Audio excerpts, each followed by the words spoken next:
اس کی وجہ کیا ہے؟ اس کی بنیادی وجہ تو پاکستان اور ہندوستان کی کشیدگی ہے۔ ہماری جو ریاست ہے یا جو ریاستی ادارے ہیں ان کی ساری توجہ جو مشرقی سرحد کے اوپر تھی، لیکن ساتھ ساتھ سیکیورٹی معاملات کے حوالے سے اگر آپ مغربی سائٹ پہ دیکھیں، مغربی سرحد کی طرف دیکھیں تو وہاں پر بھی توجہ تھی، لیکن افغان مہاجرین کا جو معاملہ تھا اس سے توجہ تھوڑی سی ہٹی ہے، اور بیچ میں خیبر پختونخوا حکومت کا وفاقی حکومت کی پالیسی سے تھوڑا سا اختلاف بھی ہے اس معاملے پہ کہ افغانوں کو اس صورتحال میں اس انداز سے نہیں بھیجنا چاہیے۔ 19 اپریل کا جب اسحاق ڈار نے دورہ کیا کابل کا، تو وہاں سے بھی بہت ساری امیدیں پیدا ہوئیں کہ جی افغان مہاجرین کا معاملہ جو ہے یہ فیصلہ جو حکومت پاکستان نے کیا ہے اس کو ریویزٹ کیا جائے گا۔ اور پھر جب ہندوستان کے ساتھ کشیدگی ہوئی اور پھر ہمیں دوستوں کی ضرورت پڑی، ہمیں نئے دوستوں کی بھی ضرورت تھی اور ہمیں پرانی جو دوستیاں تھیں وہ بھی بحال کرنے کی ضرورت تھی، تو بیچ میں لاکھوں افغان مہاجرین کو یہ امید پیدا ہوئی کہ اب پاکستان جو ہے ہاتھ کھولا رکھے گا، لیکن اب تک کا فیصلہ وہی ہے۔ ایک تو 31 مارچ کی جو ڈیڈ لائن تھی ACC کارڈ ہولڈرز اور غیر قانونی افغان مہاجرین کے لیے وہ گزر چکی ہے، اور آنے والی جو 30 جون کی ڈیڈ لائن ہے POR کارڈ ہولڈرز کے لیے، اور POR کارڈ ہولڈرز جو ہیں پاکستان میں یہ 13 سے 14 لاکھ ہیں۔ یہ پالیسی تبدیل نہیں ہوئی، اس اعلان میں کوئی ابھی تک کوئی نرمی نہیں آئی، کوئی تبدیلی نہیں آئی، اور ذرائع یہ کہتے ہیں حکومت کے کہ اس میں کوئی تبدیلی آنے کا کوئی امکان نہیں ہے، لیکن کریک ڈاؤن نہیں ہے۔ اب اس طریقے سے پکڑ دکڑ نہیں ہے، اس طریقے سے جس طریقے سے افغانوں کو شکایت تھی یا کچھ ویڈیوز ایسی آتی تھیں، تصاویر ایسی آتی تھیں یا شکایات ایسی آتی تھیں، تو وہ شکایات تھم چکی ہیں۔ تو شاید یہی وجہ ہے کہ افغانوں کی جو واپسی کا عمل ہے وہ انتہائی سست روی کا شکار ہو گیا ہے۔ بہت سارے افغان مہاجرین جب پنجاب سے، سندھ سے، باقی علاقوں سے، راولپنڈی، اسلام آباد سے آتے ہیں تو وہ خیبر پختونخوا میں رہنا شروع کر دیتے ہیں۔ یہ افغان مہاجرین کا معاملہ، اور پھر اس میں جب آپ بات کرتے ہیں مختلف حوالوں سے، یعنی افغان شہریوں کے حوالے سے، ایک تو DGISPR نے ایک پرانا بیان افغانوں کے متعلق دہرایا ہے۔ تو جہاں ہمارا ایک محبت کا رشتہ ہے، جہاں ہمارا ایک بھائیوں کا رشتہ ہے جو بہت مضبوط ہے اور جس کو کوئی نفی نہیں کر سکتا، وہاں ہماری اسٹیٹ کا ریزالو بھی ہے، جہاں پہ آپ کے chief of army staff clearly کہہ چکے ہیں، وی کمیونیکیٹڈ ویری کلیئرلی کہ ہمیں ایک پاکستانی کا خون 1000 افغانیوں پہ مقدم ہے، because no state can allow اس قسم کے بیانات، اور پھر یہ باتیں، یہ جو جس طریقے سے پہلے بھی انہوں نے کہا تھا منظور پشتین کی ایک بات کے جواب میں کہ کیا یہ جو خیبر پختونخوا کے یا پشتون بیلٹ کے جو معدنیات ہیں یہ کیا آپ جہیز میں لے کے آئے ہیں، تو اس پر بھی بڑا رد عمل سامنے آیا تھا۔ اور یہ خطاب DGISPR نے کیا تھا پشاور میں، یہ بات تو انہوں نے پریس کانفرنس میں کی تھی، لیکن پشاور میں تقریباً 3-4 دن پہلے انہوں نے خطاب کیا۔ آج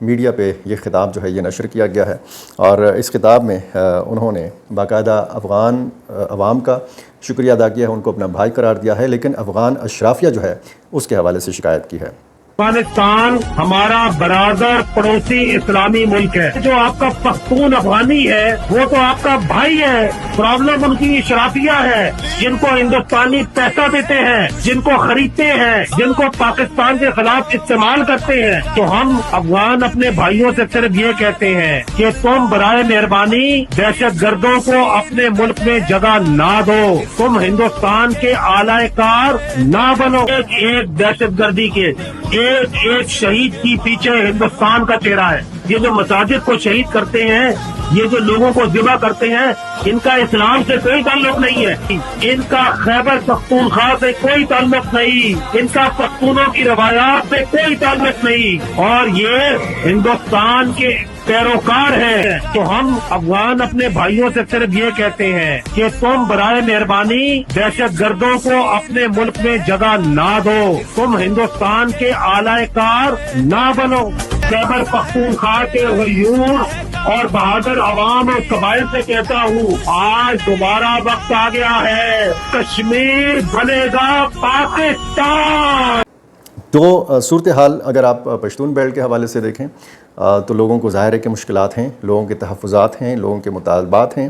اور میرالی شمالی وزیرستان کا جو علاقہ ہے یہاں پر 7 دن پہلے ایک افسوسناک واقعہ ہوا۔ وہ ایک مکان کے اوپر مارٹر گولہ گرا، کوارڈ کاپٹر جو ہے اس کا حملہ تھا یا ڈرون اٹیک تھا، جو بھی تھا ظاہر ہے کہ اس کی تحقیقات جب ہوں گی آزاد ذرائع سے تو پتہ چلے گا، کیونکہ طرح طرح کے الزامات لگائے جاتے ہیں۔ ایک تو ریاست پاکستان کے اوپر یہ الزام لگایا جاتا ہے کہ جی یہ ڈرون اٹیک کیا گیا اور اس میں معصوم شہری جو ہیں، معصوم بچے مارے گئے، پھر اس کا ISPR کی طرف سے یہ وضاحت آئی کہ جی یہ جو سویلینز کو نشانہ بنایا جاتا ہے اس کا اصل مقصد جو ہے پاکستانی فوج سے لوگوں کو متنفر کرنا ہے، اور یہ اسی لڑائی کا حصہ ہے۔ اور اس میں DG یہ جو ISPR نے وضاحت دی تھی تو اس میں یہ بتایا گیا تھا کہ یہ اصل میں ملیٹنٹس کا جو ایک ڈرون تھا وہ استعمال ہوا۔ بہرحال یہ جو مظاہرین ہیں، اب یہ مظاہرے تو ہوتے رہتے ہیں، مظاہرے بھی ہوتے ہیں، امن مارچ بھی ہوتے ہیں، امن پاسون بھی ہوتے ہیں، لوگ مقامی سطح کے اوپر بھی دھرنے دیتے ہیں، اور بڑے شہروں میں بھی یہ منتقل ہو جاتے ہیں اور وہاں پہ دھرنے دیتے ہیں، احتجاج کرتے ہیں۔ اس میں بہت زیادہ افسوسناک ایک صورتحال یہ پیدا ہوئی ہے کہ 4 بچوں کی جو میتیں ہیں یہ پچھلے 1 ہفتے سے یہ میتیں پڑی ہوئی ہیں، ان کو سپرد خاک نہیں کیا گیا۔ اس سے پہلے بھی اسی طرح 4 نوجوان لڑکوں کا ایک معاملہ آیا تھا، تقریباً 25 سے 27 یا 28 دن تک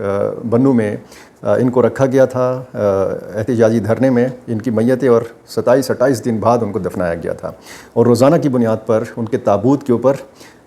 ٹیپ جو ہے یہ لپیٹی جاتی تھی۔ اسی طرح کا معاملہ جو ہے ان بچوں کے ساتھ بھی ہو رہا ہے، اور ان کی میتیں اب لے جا کے جو ہے یہ فیصلہ کیا گیا ہے کہ سوموار کو یہ مظاہرین ان میتوں کو لے کر میرالی شمالی وزیرستان سے روانہ ہوں گے۔ یہ بنو سے ہوتے ہوئے پھر آگے کرک، کوہاٹ، پشاور، اور آگے پھر